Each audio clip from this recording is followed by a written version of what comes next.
ऐन उन्हाळ्यात डाळीचे भाव वाढल्यामुळे सामान्य लोकांच्या खिशाला कात्री लागणार आहे। मागच्या 3 महिन्यात ही वाढ 3 ते 60% एवढी दिसून आली आहे। तर दुसरीकडे डाळी आणि कडधान्याची आयातही मंदावल्यामुळे तुटवडा भासताना दिसून येतोय। देशात डाळी कडधान्याचे उत्पादन कमी झालं असून आयातही मंदावली आहे। त्यामुळे बाजारभाव वाढण्यास सुरुवात झाली आहे। 3 महिन्यात प्रत्येक वस्तूचे दर 3 ते 60% वाढलेत। घाऊक बाजारामध्ये मसूर डाळीने 100 ओलांडल्यामुळे उन्हाबरोबर डाळीही वाढीचा उच्चांक गाठतील असा अंदाज व्यापारी व्यक्त करतायत। पाण्याची टंचाई असल्यामुळे शेतकऱ्यांना पाणी भेटलेलं नाही, त्यामुळे तुवर डाळ, चना याचं क्रॉपच कमी आलेलं आहे यावर्षी। त्याच्यामुळे डाळीचे भाव फार वाढलेले आहेत। कमीत कमी 30, 40 रुपये किलो मागे फरक पडलेला आहे। यावर्षी गव्हाचाही भाव तसंच उंच राहील, 100-200 रुपये त्याचाही भाव वाढेल। काही सांगता येत नाही, वाढतच राहतील, कारण याच्यानंतर पुढे काही क्रॉप नसतील। आता पुढच्या क्रॉप पर्यंत शॉर्टेजच राहील। 156 रुपये, 150 रुपये तुवर डाळीचे भाव आहे। चना डाळ 70 रुपये पासून 80 रुपये पर्यंत क्वालिटी। 3 महिन्याचा अवधी पण सेम रेट होते, पण नवीन माल आता येतो, मे मध्ये येतो, त्या हिशोबाने रेट कमी व्हायला पाहिजे, त्या हिशोबाने रेट कमी झालेला नाही। भारत हा गहू, तांदूळ यांच्या उत्पादनांच्या बाबतीत आत्मनिर्भर असला तर कडधान्यांच्या बाबतीत तो मागे आहे। त्यामुळे लोकांना वर्षभर पुरेल एवढ्या कडधान्याचं उत्पादन इथे होत नाहीये आणि यामुळे आयातीवर अवलंबून राहावे लागत आहे। 2024च्या सुरुवातीपासून या दरात वाढ होताना दिसून आली आहे। यामध्ये फेब्रुवारीत 70 ते 78 किलो दराने विकल्या जाणाऱ्या मसुरीने 71 ते 115 रुपये एवढा टप्पा गाठलाय। तर हरभरा डाळीने 65 ते 78 वरून 68 ते 85 रुपयाचा टप्पा गाठलेला आहे। मला असं वाटतंय की डाळीचे आणि कडधान्याचे जे भाव आहेत ते खूप वाढलेले आहेत। सर्वसामान्य आणि गरीब जनतेला ते परवडणारे नाही, कारण सध्या पाहता तर पेट्रोलचे भाव वाढलेले आहेत, नळाला पाणी येत नाही, पाणी सुद्धा टँकरने विकत घ्यावं लागतं आणि प्रत्येक गोष्टी, शिक्षण असो काय असो, सगळं खूप खूप महाग झालेले। तर सर्वसामान्य जनता आणि मध्यमवर्गीय आणि गरीब जनतेला ते बिलकुल परवडत नाही। श्रीमंताच्या खिशाला कात्री लागत नाहीये, कारण की ते किती पैसे देऊन घेऊ शकतात, पण हे सगळं गरीब आणि मध्यमवर्गीय जनता पिळलेली जाते। त्याच्यामुळे मला असं वाटतंय की सरकारने याचे भाव कमी करा, याच्यामुळे त्याचा फायदा होईल। असं तर झालं नाही तर परिस्थिती खूप अवघड होऊन जाईल। अशा परिस्थितीत एखादे जण आत्महत्या सुद्धा करतात की इतके पैसे आणायचे कुठून। त्याच्यामुळे सरकारने याचा विचार करावा। वस्तूची किंमत कमी झाली की मागणी वाढते आणि वस्तूची किंमत वाढली की मागणी कमी होते। या सूत्राप्रमाणे सध्या डाळी आणि कडधान्याचे भाव हे गगनाला भिडले आहेत। असं सांगण्यात येते की बाजार समितीमध्ये डाळी आणि कडधान्याचे भाव हे कडधान्याची आयात ही दिवसागणिक 800 ते 900 टन एवढी होत आहे।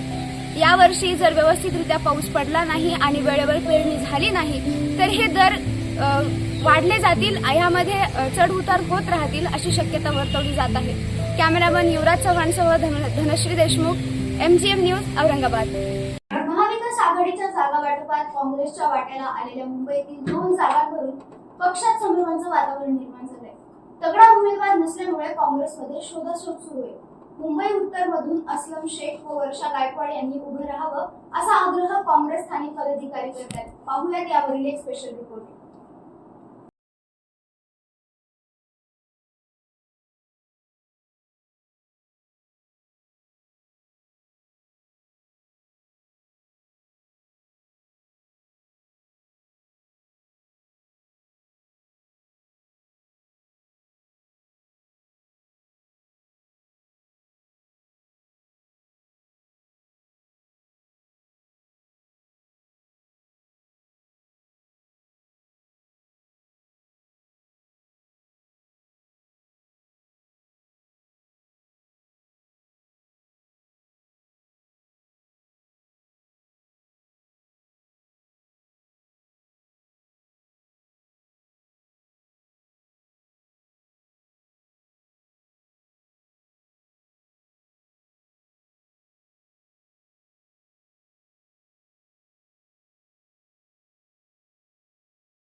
त्यांच्यासाठी कार्यकर्त्यांनी आग्रह धरला आहे.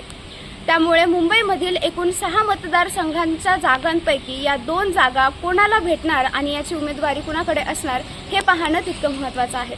कॅमेरामन युवराज चव्हाणसह धनश्री देशमुख. सध्या लोकसभा इलेक्शनचं वारं सगळीकडे वाहू लागले. प्रत्येक मतदारसंघातून नवे व जुने चेहरे पाहायला मिळत आहेत. यातच परभणीतून संजय जाधव व महादेव जानकर या दोघांची काटेची टक्कर पाहायला मिळते. बघूयात यावरील एक स्पेशल रिपोर्ट. मराठवाड्याचा मध्य म्हणजे परभणी जिल्हा. याच परभणीत मागील 10 वर्षांपासून शिवसेनेचे संजय जाधव उर्फ बंडू जाधव हे खासदार आहेत. संजय जाधवांचा जनसंपर्क तसा दांडगा आहे. मात्र विकासाच्या बाबतीत पाहायला गेलं तर तो मंदावलेला दिसून येतो. दुष्काळ हे आणि काहीच योजना येऊ दिली नाही. तर गेल्या वर्षी म्हणले बाबळगाव सर्कल संपलं, यंदा काहीच नाही. आता म्हणले नुसते 1 रुपयाचा इमा भरा भरा भरा, काय चाललं नाही. नुसती शेतकऱ्याची बेजारी करून टाकायला. 2024च्या लोकसभा निवडणुकीचे वारे दुसऱ्याच दिशेने वाहताना दिसून येते आणि याचं कारण म्हणजे शिवसेनेचे झालेले 2 भाग. एक उद्धव बाळासाहेब ठाकरे तर दुसरा एकनाथ शिंदे. उद्धव बाळासाहेब ठाकरे गटाने संजय जाधव यांच्यावर विश्वास दाखवून पुन्हा एकदा संधी त्यांना दिली आहे, तर दुसरीकडे शिंदे गट महायुतीत सामील झाला असून महायुतीने ही जागा अपक्ष उमेदवार राष्ट्रीय समाज पक्षाचे महादेव जानकर यांना दिली आहे. महादेव जानकर हे मूळ साताऱ्याचे. विधान परिषद आणि आमदारकीचा त्यांना अनुभव आहे. एकदा बारामती तर माढ्यातून लोकसभा निवडणूक लढवण्याचा त्यांना अनुभव आहे. त्यामुळे याच अनुभवाच्या जोरावर जानकरांना परभणीतून संधी देण्यात आली आहे. या संधीचं सोनं जानकर करू शकतील का? परभणी जिल्ह्यामध्ये आज आपण पाहिलं तर गेल्या 10 वर्षापासून शिवसेनेचे नेते आणि खासदार सन्माननीय खासदार बंडू जाधव जे गटाकडून आहेत, त्यांनी गेल्या 10 वर्षामध्ये आजपर्यंत कुठलाही विकास केलेला नाही. जिल्ह्याचे कुठलेही प्रश्न त्यांनी सोडवलेले नाहीत. जिल्ह्याच्या कुठल्याही प्रश्नांवरती किंवा मग सामान्य माणसाच्या कुठल्याही प्रश्नांवरती ते लोकसभेमध्ये आजपर्यंत एकदाही बोललेले नाहीत. त्याच्यानंतर जिल्ह्यांच्या केंद्रीय योजना जिल्ह्यामध्ये किती आल्यात, मग ते उज्ज्वला गॅस योजना असेल, हर घर नल योजना असेल किंवा मग PM किसान योजना असेल, हे कुठल्याही योजनेची माहिती किंवा किती लोकांपर्यंत ग्राउंड लेवलला पोहोचल्यात त्या सन्माननीय खासदारांनी सांगावं. आणि आज आपण पाहिलं तर महादेव जानकर जे रासपचे महायुतीचे उमेदवार आहेत, त्यांना परभणी जिल्ह्यातील लोकांकडून अतिशय उत्स्फूर्त असा प्रतिसाद भेटतो. त्यांच्याकडे एक डेव्हलपमेंटचं व्हिजन आहे. डेव्हलपमेंटचं व्हिजन म्हणजे महाराष्ट्रात जे सध्या रस्ते असतील किंवा मग इंडस्ट्री असेल किंवा मग कॉटन हबसारखा प्रकल्प परभणी जिल्ह्यात आणण्याचा त्यांचा प्रयत्न आहे. आणि महादेव जानकरांसारखा एक व्हिजनरी नेता परभणी जिल्ह्याला लाभलेला आहे. त्याच्यामुळं निश्चितपणाने जनतेचा कौल या महादेव जानकरांकडे आहे. महाविकास आघाडीचे संजय जाधव तर महायुतीचे महादेव जानकर या दोघांपैकी कोण निवडून येणार हे पाहणं तितकं महत्त्वाचं ठरणार आहे. 10 वर्षांचा खासदारकीचा अनुभव असलेले संजय जाधव पुन्हा निवडून येतील की नवीन उमेदवार असलेले महादेव जानकर यांना एक नवी संधी दिली जाईल हे आता परभणीकरच ठरवतील. कॅमेरामन युवराज चव्हाणसह मी धनश्री देशमुख, MGM न्यूज, परभणी. सध्या लोकसभेचं वारं सगळीकडे वाहू लागले, तर दुसरीकडे यावेळी पहिल्यांदाच मतदान करणाऱ्यांची संख्या अधिक आहे. आपल्या भागात कसा उमेदवार हवा याबाबत तरुणांशी संवाद साधला आमचे प्रतिनिधी धनश्री यांनी. पाहूयात. नमस्कार, मी धनश्री. सध्या लोकसभेचं वारं सगळीकडे वाहताना दिसतंय. आपला प्रतिनिधी प्रत्येक जिल्ह्यामध्ये यावा यासाठी प्रत्येक पक्षाच्या उत्तराधिकाऱ्याकडनं प्रत्येक ठिकाणी सभा घेतल्या जात आहेत आणि त्यातच महाराष्ट्रातल्या पहिल्या टप्प्याचं इलेक्शन हे सुरू झालं आहे. तर आपल्या भागामध्ये कोणता उमेदवार कसा असावा आणि त्यांनी काय काय कामं करावेत हे जाणून घेण्यासाठी मी छत्रपती संभाजीनगरमधील MGM कॉलेजमध्ये आले. तर माझ्यासोबत काही विद्यार्थी आहेत, तर त्यांना विचारूयात की त्यांना कसा उमेदवार हवा आहे, कसा उमेदवार पाहिजे तुला? मुझे जो उम्मीदवार चाहिए वो सिर्फ डेवलपमेंट की तरफ देखे. हर एक सेक्टर में जहाँ जहाँ कम फैसिलिटीज़ हैं, जो बेसिक सैनिटेशंस वगैरह हैं, उस पर थोड़ा ध्यान दें. एजुकेशन पे तो डेफिनेटली होना ही चाहिए. वुमेन सेफ्टी पे भी थोड़ा ध्यान देना चाहिए, क्योंकि संभाजीनगर में भी आजकल वुमेन्स को बहुत हरास किया जा रहा है और केसेस बहुत आ रहे हैं. MIT का आपने सुना ही होगा, लड़की का केस. तो इस फील्ड में थोड़ा आने वाली गवर्नमेंट को ध्यान देना चाहिए. आप कौन से विभाग से आते हो? मैं जर्नलिज्म डिपार्टमेंट से आती हूँ. MGM. आप रहते कहाँ पे? विभाग? हाँ. मैं यहीं की रहने वाली हूँ, TV सेंटर एरिया में रहती हूँ. तो आपके विभाग में जो पहले खासदार थे विद्यार्थी, उन्होंने क्या क्या काम किए हैं यहाँ पे? मैं उतनी अवेयर नहीं हूँ इस बारे में. तुला काय वाटतं, कसा उमेदवार हवा तुझ्या? मला उमेदवार असा हवा आहे की त्यांनी सगळीकडे लक्ष दिलं पाहिजे. एकच गोष्ट किंवा त्याच्या स्वार्थासाठी त्यांनी नाही उभं राहायला पाहिजे किंवा पैशांसाठी. जसं की तुम्ही आता ऐकलं की सगळीकडे म्हणजे नेमकं कुठे काय काय लक्ष दिलं पाहिजे? म्हणजे सगळ्या सेक्टर्समध्ये एज्युकेशन असो, डेव्हलपमेंट असो, करिअर नाही एम्प्लॉयमेंट्स वगैरे ह्याच्याकडे लक्ष दिलं पाहिजे. आणि जसं की तुम्ही ऐकलं महिलांची सुरक्षा जी आहे आजकाल तर संभाजीनगर, मी इथली प्रॉपरची नाही जालन्याची आहे, तर तिथे पण अशा काही गोष्टी होतात, तर उमेदवारांनी तिथे लक्ष दिलं पाहिजे आणि त्या गोष्टीची दखल घेतली पाहिजे. जालन्याचं तू हे केलंस तर रावसाहेब दानवे तिथे मागच्या 20 काहीतरी वर्षापासून आहेत, तर काय वाटतं ह्यावेळेस तुला काही चेंजेस हवेत की परत तोच उमेदवार तुला पाहिजे? ते उमेदवार जे होते त्यांनी खूप काही डेव्हलपमेंट्स केलेले आहे. जसे की ते रेल्वे मंत्री होते, त्यांनी त्याच्यासाठी खूप काम केलेलं आहे आणि बरेच व्यवस्था केल्या आहे. ते जरी उमेदवार असले तर ठीक आहे, पण त्यांनी अजून कुठल्या तरी अजून ज्या गोष्टी त्यांनी नाही केल्या त्या केल्या पाहिजे. आप पहली बार वोट कर रहे हो, जी कैसा लग रहा है? काफ़ी एक्साइटेड हूँ. आप यहाँ के रहने वाले हो प्रॉपर? हाँ, रेजिडेंट यहीं की हूँ. तो आपको इम्तियाज जलील चाहिए कि और कोई चेंजेस चाहिए? देखिए, कोई भी ऐसा उम्मीदवार मुझे चाहिए कि जैसा हम जानते हैं कि इंडिया में सबसे ज़्यादा यंग पॉपुलेशन है, तो कोई ऐसा उम्मीदवार होना चाहिए जो यंग पॉपुलेशन को और ग्लोरीफाई करे, उनके लिए और काम करे, ताकि इंडिया भी एक सक्सेसफुल वे पर चले. तो डेफिनेटली ऐसा कोई उम्मीदवार. ठीक है, आपने कहा कि यंग जनरेशन के लिए वर्क करने वाला कोई तो भी चाहिए. तो बीजेपी ने बहुत सारा यंग जनरेशन के लिए उन्होंने बहुत सारे काम किए हैं, तो आपको लगता है कि इस बार अगर मोदी जी आएंगे तो इस बार भी यंग जनरेशन की तरफ ज़्यादा ध्यान दिया जाएगा? देखिए, बात ऐसी है कि पार्टी सब अपने अपने एजेंडाज बताती है, मैनिफेस्टोज निकालती है, लेकिन डेफिनेटली उनके काम पर से हमें पता चलता है कि वो करेंगे या नहीं. सो अभी कहना मुश्किल है, but definitely I will hope कि जितने भी पार्टीज अपने मैनिफेस्टोज निकाल रही वो ज़रूर इस पर फोकस करें. तू कुठला मी जिंतूरची आहे, परभणी डिस्ट्रिक्ट. पहिल्यांदाच वोट करतेस? हो, पहिल्यांदाच.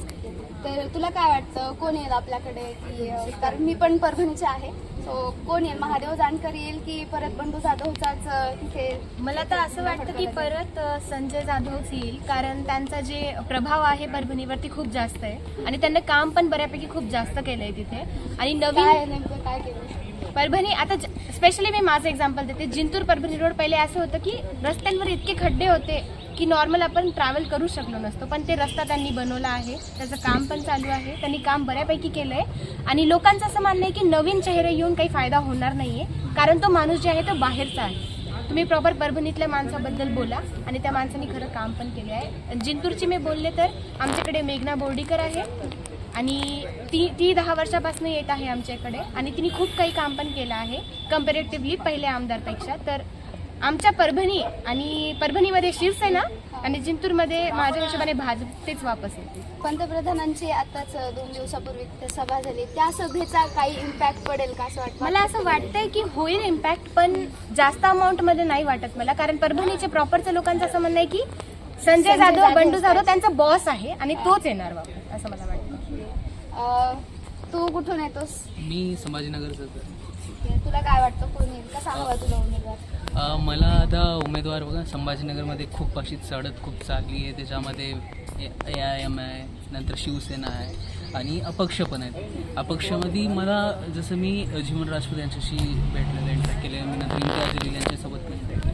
मला कुठं ना कुठं वाटते इम्तियाज जलीलचा जे काही प्रभाव आहे, जो होता, त्यांची जी लेगसी आहे ते त्यांनी यावेळेस पण मेंटेन करतील. पण कुठे ना कुठे त्यांना जी वोटची आहे एक प्रॉपर लिडरशिप, त्याच्यामध्ये त्यांना फटका बसेल. कारण यावेळेस कारण जे महाविकास आघाडी आहे आणि त्यानंतर महायुती आहे, यांचा जे संग्राम चालला यांच्यामध्येच, हे त्यांच्या वोटवर कुठेतरी इफेक्ट करेल. आणि जीवन राजपूत हे एक गेम चेंजर बनू शकतो हा माणूस, कारण तो सडनली असा आला की लाईक मैं हूँ बॅटमॅन इधर का. तर त्यानंतर जीवन राजपूतचे एज्युकेशन बघता, त्याची जे थॉट प्रोसेस आहे जीवन राजपूतची, जे स्टुडंटसाठी, देन नार्कोटिक्ससाठी, या सिटीमध्ये जे काही अंमल पदार्थ येतात, त्यानंतर जे काही क्राईम वाढते, first of all he is a advocate. तो त्यानंतर त्याला माहिती आहे की कसं काय करायचं हँडल, म्हणून जीवन राजपूत येऊ शकतात. आणि म्हणजे येऊ शकतात असं नाही. जीवन राजपूत त्यांना इम्तियाज जलील यांना मेजर असं सेटबॅक देऊ शकतात, पण त्यांचं येणं कठीण आहे. येणार तर इम्तियाज जलीलच आहे, कारण त्यांची मेजॉरिटी, त्यांची पब्लिसिटी. इम्तियाज जलीलचं अजून दुसरं असं आहे की तो माणूस कसा करतो ना की सेक्युलरिझमला एकदम अप्पर लेवलला धरतो. ठीक आहे, लास्ट इयर रामनवमीचा इन्सिडेंट सर्वांना माहिती आहे. Kiranpura Imtiaz Jaleel was the only one ज्याने 2 वाजता रात्री ते गेलेला. एक मुस्लिम असून त्याने गेला मंदिरात, त्यांनी ते बघितलं, सर्व तिथल्या हालतीवर कंट्रोल केलं. त्यानंतर सकाळी जेव्हा कुठे हे झालं, पोलीस आलं प्रोटेक्शनात, त्यानंतर जे हिंदू लीडर्स होते त्यांनी तिथं आपला पाऊल ठेवला. पण करेज बघा, तिथं तेवढी दगडफेक होत आहे, दंगा होत आहे, एका माणसाचं बाईकवरती तिथे जाणं, एका MP चं, किती मोठी गोष्ट. त्यानंतर जे वेगवेगळे रिलिजियस कार्यक्रम होतात, ठीक आहे, त्यांची जी पार्टी आहे, त्यांचे पार्टीचे लीडरचे जे भाऊ आहेत, त्यांचं काही का असणं एका पर्टिक्युलर रिलिजनसाठी, पण या माणसाची थॉट प्रोसेस आहे, विकासावर ते लक्ष देतात. त्यानंतर यूथसोबत ते जास्त इंटरॅक्ट होतात. त्यानंतर सिटीचे प्रॉब्लेम त्यांना माहिती आहेत, हिस्ट्री माहिती आहे, ते जर्नालिस्ट राहिले होते पहिले, तर त्यांना हे पण माहिती आहे की कसं कुठं काय आपण बोलायला पाहिजे, शब्दसुद्धा मोजून बोलतात ते. असं नाही की अकबरुद्दीन ओवैसी सारखं कुठं पण आपण बोलत चालू आहे, त्याच्यानंतर आपण आयुष्यभर त्याचा फटका. त्या माणसानं अजून तोंडातून असा तरी काही शब्द काढला नाही की तो क्रिटिसाइज केला जाईल त्यांच्या रिलिजनला आणि आपल्या रिलिजनला.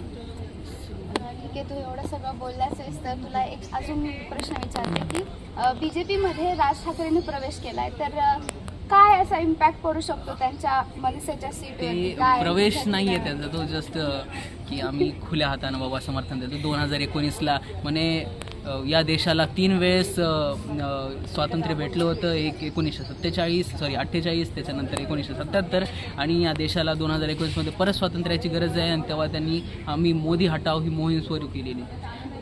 काय टोल नाके कमी पडले की काय कमी पडले बाबा, आले ते परत. त्यानंतर यांची भेट घेतली त्यांनी अमित शहाची दिल्लीला, हा व्हिडिओ बाहेर जाऊ द्या.